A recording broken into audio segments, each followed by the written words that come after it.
not electric start, so you gotta hit it with a flame. So they said medium to medium high. It's go about that big. And we'll watch it for a while and see when it starts to become coffee, and then you're supposed to perk it for 5 to 7 minutes, right? Hey, we're starting to perk. It took 7 minutes to start. That's crazy. I thought it would be a lot faster than that. So just right at 7 minutes it started. Hello and welcome to, well, Carlin's Worlds. Yeah, that should work. I'm a wanderer, a tinkerer, sometimes a nomad, a military veteran. I do things differently. There will be tinkering. I have a motorcycle, a truck, and a school bus.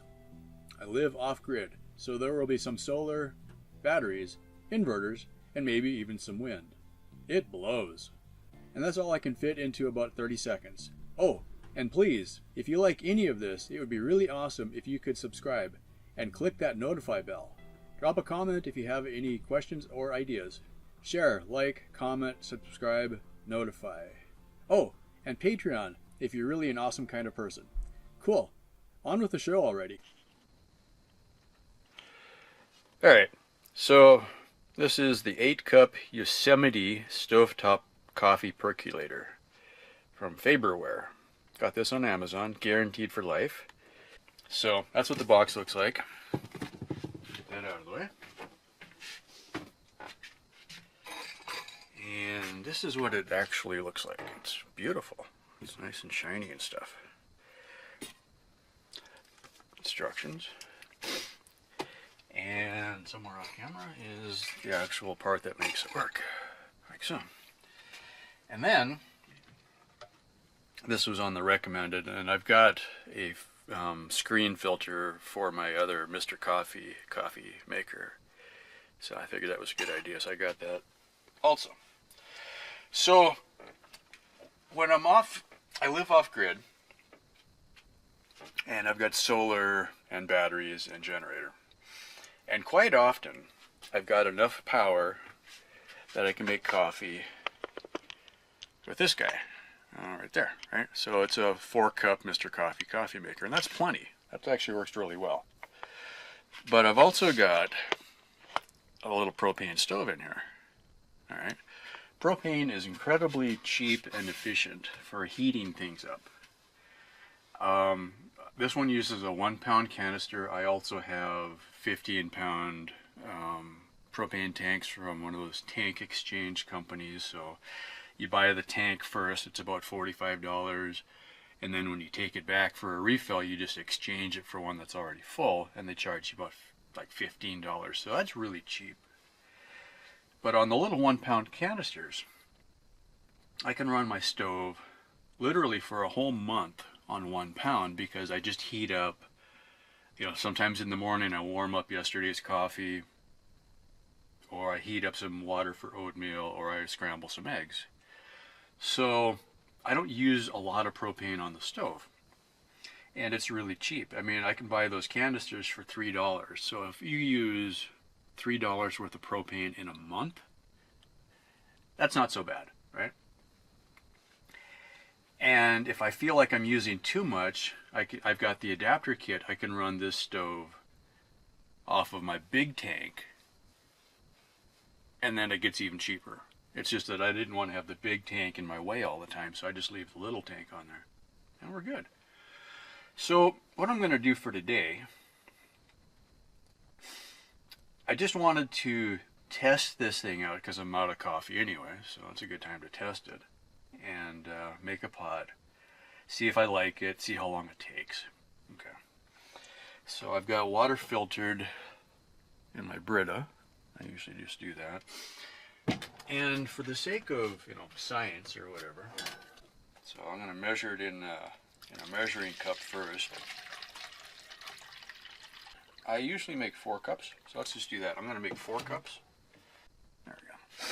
Okay, so I measured 4 cups. This is filtered water in the Brita filter.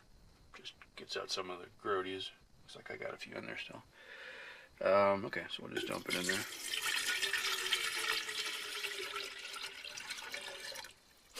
Okay, And I'm going to just briefly read this instructions to see if there's something really obvious that I don't know.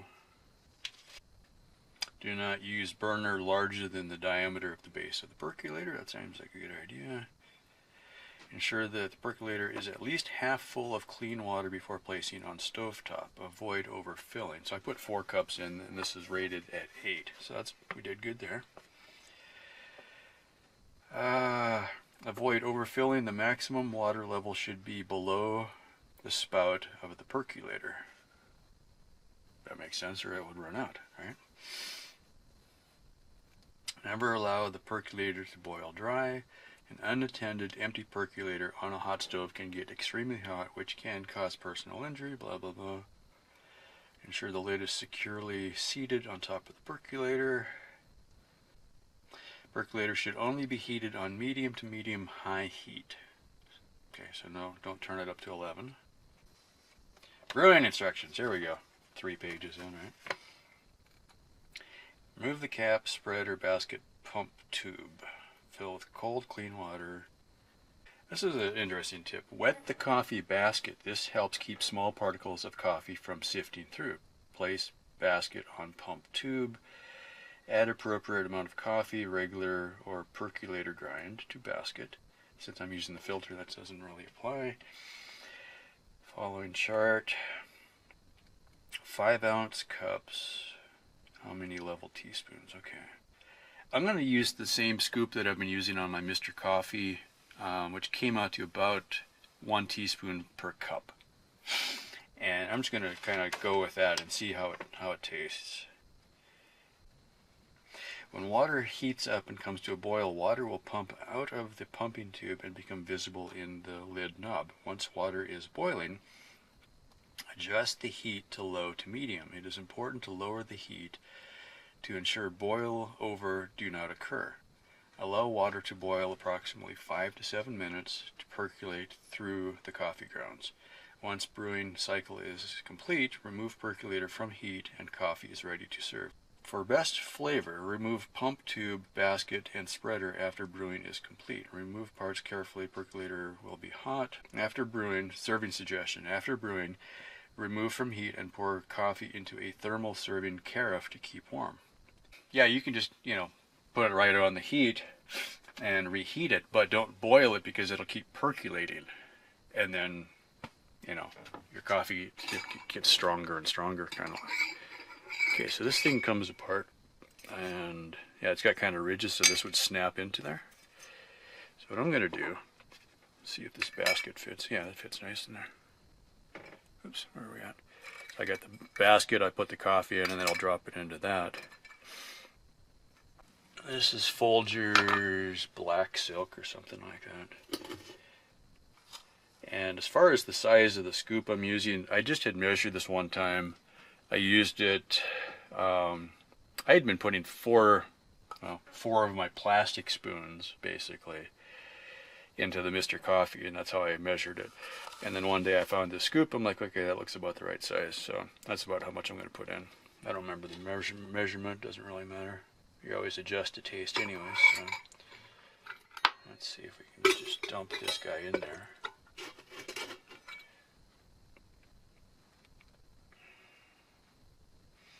I'm just trying to think about this for a minute, see if I can dump it in without it going down the tube, I guess, if I pour it over my finger. It mostly worked.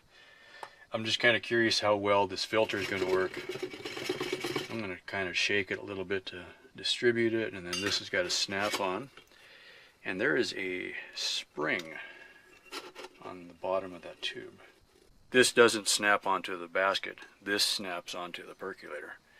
And this is part of the process, is the way that the bottom of it has to have pressure against it so that the water can come up, otherwise it never percolates. So this snaps on.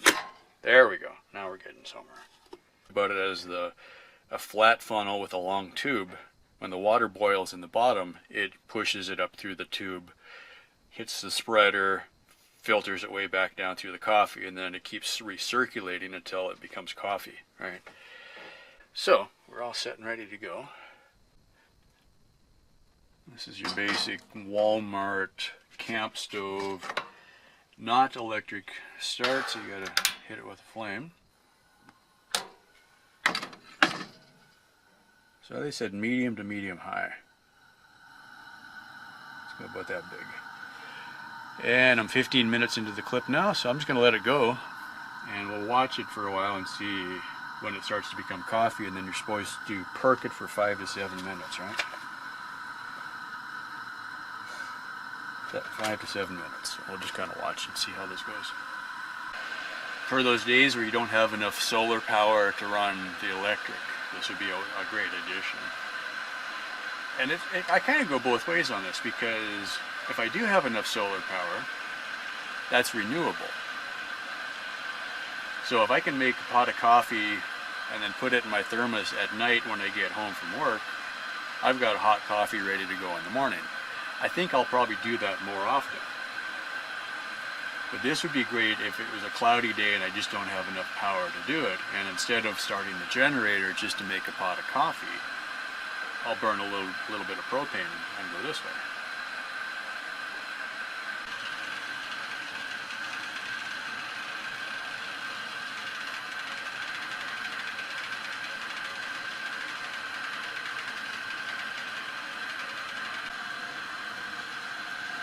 About 3 minutes. 5 minutes. That's weird. I thought it would go faster than that. 7 minutes. Hey, we're starting to perk. It took 7 minutes to start. That's crazy. I thought it would be a lot faster than that. So just right at 7 minutes it started.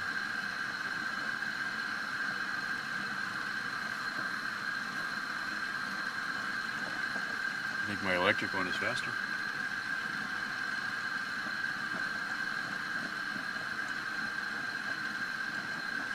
So when we turn it down, so once it's going, it doesn't take very much to keep it going.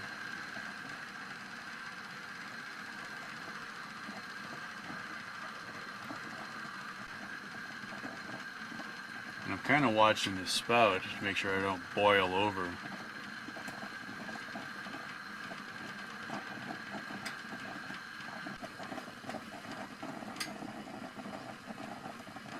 I've got the flame down to just almost off.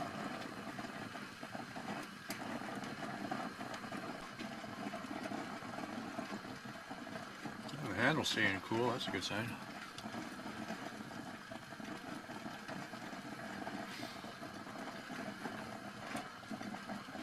Part of that would be the design of the stove. This has got the windbreak block around it. And you got to be careful. I've burned myself on some pots before heating it up on the stove. The handles get too much of the heat coming off the flame kind of thing. This is actually working okay. Okay, I figured that was about 7 minutes, I think, after it started perking. So, what I'm going to do here, I'm going to pour it back into the measuring cup so I kind of see the color. Because if I pour it into my regular cup, I can't really tell, right? Alright, stove off.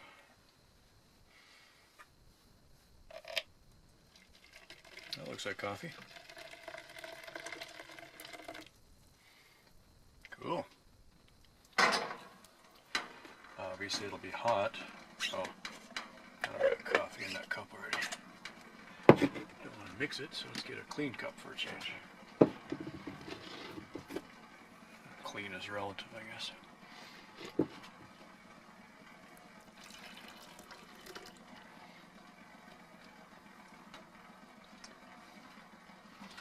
I do have a little bit of grounds in here, which is kind of part of the deal. Is it's always going to come through the filter. You know, it's not like a paper filter, and Perks always will leave coffee grounds. But that's not really a problem for me. I just wanted to point it out. That's how you know you got real coffee, right?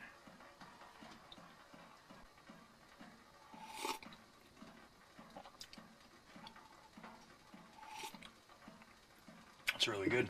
I like it. Call that a thumbs up, right? I think I'll fill that cup up. And then what I do out here typically, that pours nice, it doesn't dribble.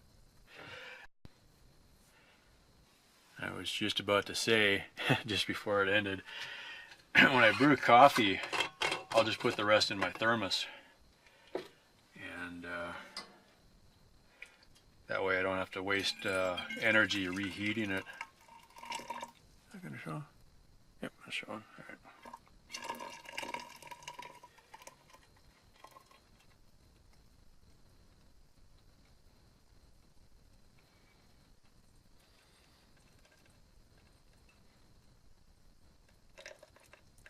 Cool.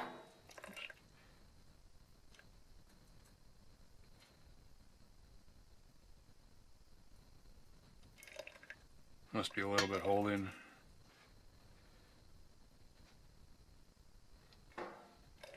That's weird. I think it's in the funnel, so you're not getting the last little bit out. So you pour until it's empty and then you get a little bit more. Could be coming out of the basket too. Success! I like it. What I could see doing on a day off, like today, I could make 8 cups in this thing. And now that I have an idea how long it takes, I could set a timer and not have to sit here and watch it. On regular work days, I might just use my little Mr. Coffee electric one and run that off the batteries off the solar panels, and that works fine. Solar is renewable, and I might do a whole video on just that concept, because every day if the sun shines, I get a certain amount of power. And with that power, I can choose how I use it. And if I use too much, then sometimes I don't have enough power. Like for instance, in the morning, I can also run my microwave off of the inverter, off of the batteries. So if I have a couple of, like frozen breakfast burritos, I can nuke them. But if I ran my laptop too much the night before, I don't have enough power left to nuke my burritos in the morning. So it kind of becomes a choice. So this is where being able to make coffee on the stovetop makes sense, because I could look at how much power I have available. If it was like, for instance, a really rainy day or just really overcast and I didn't have very good solar, I could make coffee on the stovetop and save whatever power I had left for making breakfast in the morning. And you kind of go that way. Anyway, that's about it for that. I'm going to go enjoy my coffee. If you thought this was interesting, go ahead and click like and subscribe. If you have any questions, leave them in the comments. And stay tuned for the next one. I've got a mix of off-grid living. I'm living in a 20-year-old surplus school bus out here in the desert. I'll do videos about solar panels and water catchment and that kind of thing. So if you're interested in that kind of thing, go ahead and click on subscribe, and thanks for watching. Bye for now. Well, that's about it. Thank you so much for watching. Yeah, that should work. Cool. I do things differently. Oh, and please, if you like any of this, it would be really awesome if you could subscribe and click that notify bell. Drop a comment if you have any questions or ideas. Share, like, comment, subscribe, notify. Oh, and Patreon if you're really an awesome kind of person. Thank you so much for watching.